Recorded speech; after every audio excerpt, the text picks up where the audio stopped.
Bonjour tout le monde, j'espère que vous allez bien. Dans cette partie, nous allons continuer notre analyse financière de l'action Apple à l'aide de R et des données de Yahoo Finance sur les 5 dernières années. Un petit rappel de ce tutoriel et donc c'est l'analyse financière avec R en utilisant les données de Yahoo Finance. Donc, comme vous le voyez, le plan de notre analyse est comme suit.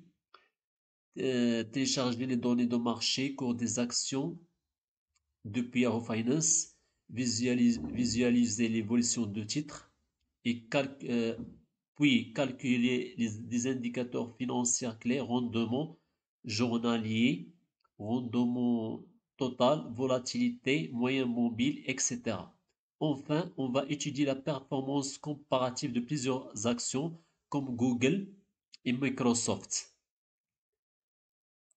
Nous allons vu la dernière fois, ou la première partie qu'on a téléchargé les données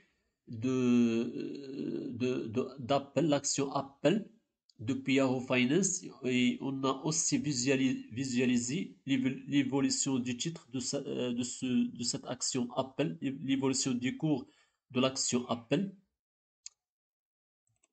Maintenant, dans cette partie, nous allons calculer graphiquement des indicateurs financiers clés comme le rendement journalier et cumulé, la volatilité, la moyenne mobile, etc.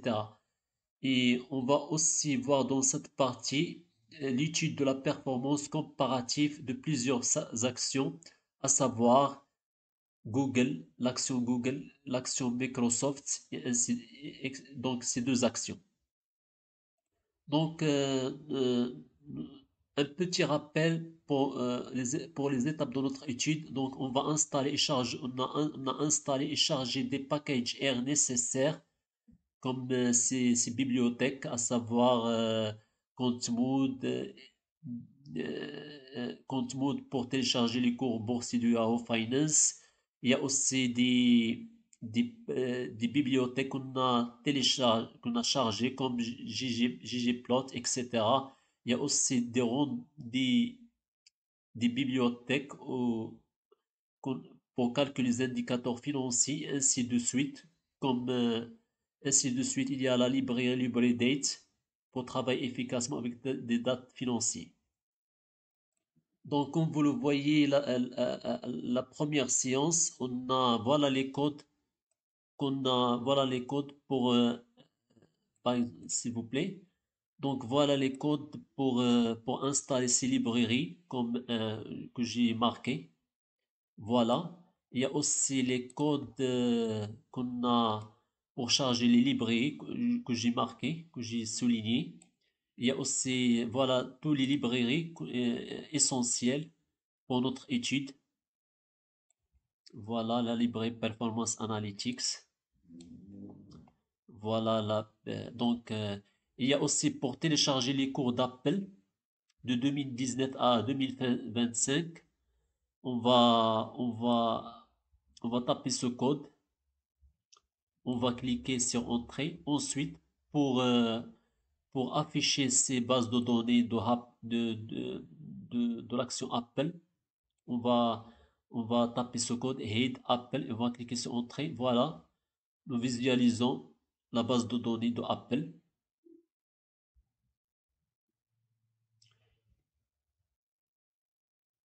Ensuite, l'étape 2, on a visualisé l'évolution du cours d'Apple de 2019 à 2020, à 2025 graphiquement.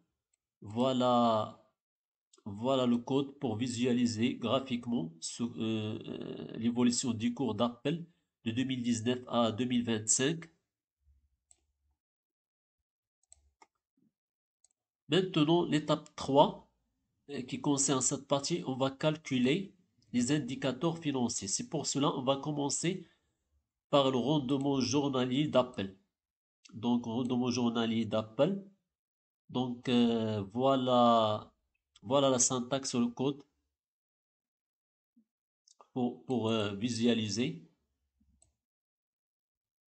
Voilà la syntaxe. Donc, rendement journalier.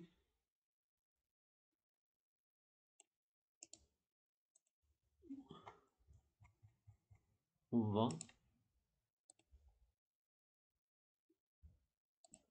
va calculer le rendement journalier de l'action Apple. Donc on va taper ce code rendement. On va cliquer sur Entrée. Ensuite, on va montrer, visualiser graphiquement ce rendement journalier d'après ce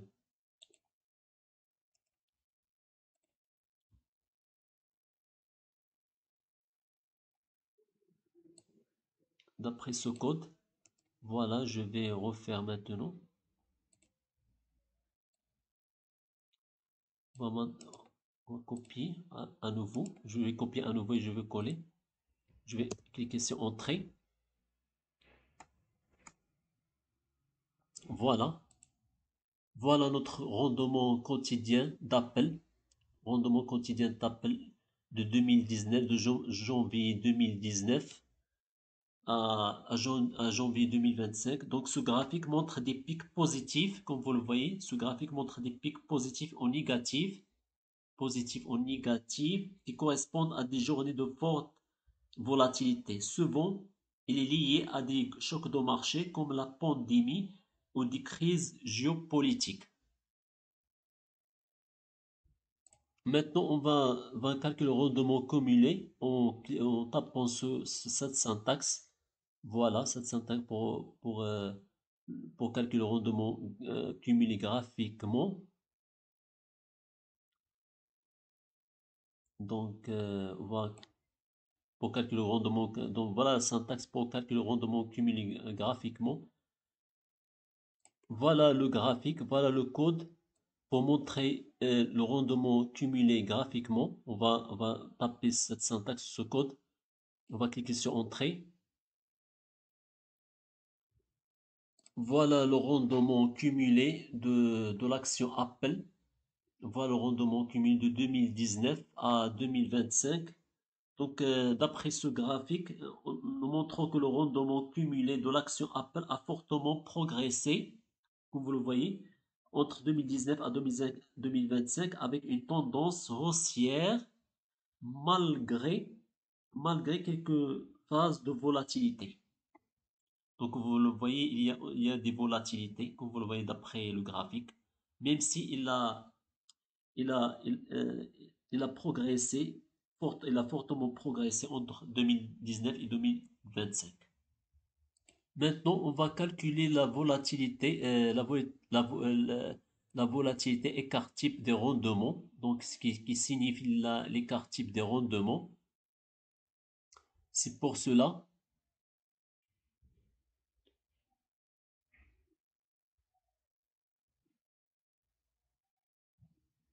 Voilà, donc on va calculer maintenant la volatilité, c'est-à-dire l'écart type des rendements. Tout d'abord, on va taper ce code. Commençons pour calculer. Tout d'abord, on va taper ce code. Ensuite, on va cliquer sur Entrée. Donc, premièrement, taper ce code, c'est-à-dire concernant la calcul de la volatilité de rendement.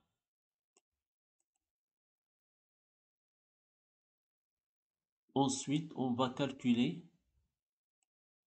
On va taper ce code. On va taper ce code. On clique sur Entrée. Donc, la volatilité quotidienne ou l'écart type de ce rendement est de 1,98%.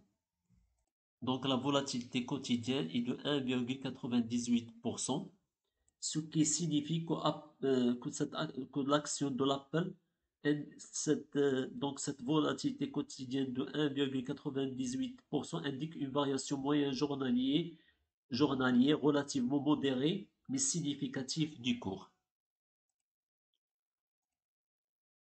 Maintenant, on va calculer la moyenne mobile du cours. Maintenant, je répète, maintenant on va calculer la moyenne mobile du cours. Pour cela, on va commencer par les syntaxes suivantes pour calculer la moyenne mobile du cours. On va copier. On va coller la syntaxe. On va cliquer sur, voilà la syntaxe. On va cliquer Entrée. Ensuite, on va taper ce code. On va copier à nouveau. On va coller. Voilà le graphique montrant la moyenne, la moyenne mobile de secours de l'action Apple. Donc, d'après ce graphique, montre que la moyenne, donc ce graphique montre que la moyenne mobile sur 50 jours, de l'action Apple suit une tendance haussière soutenue, confirmant une dynamique positive à long terme.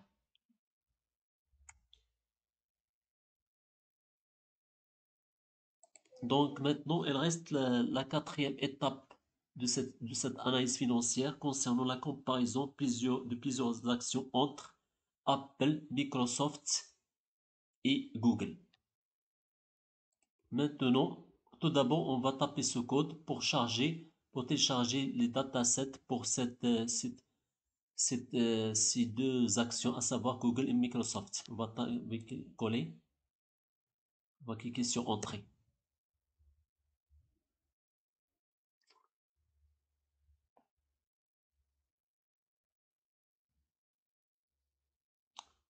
Donc, en même temps, on va charger, c'est-à-dire on va télécharger ces trois actions, à savoir Apple, Microsoft et Google.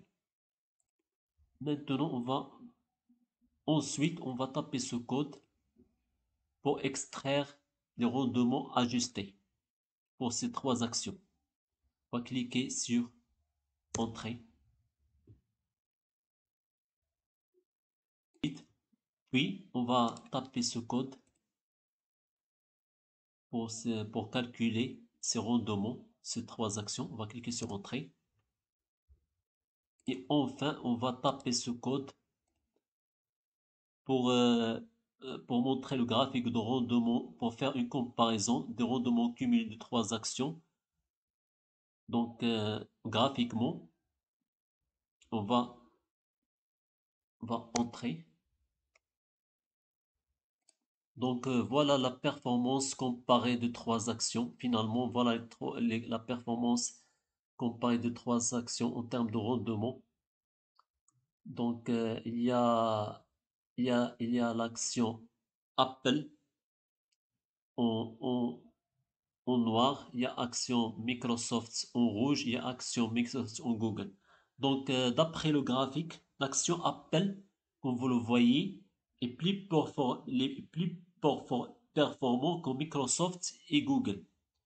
Et Microsoft est plus performant que Google.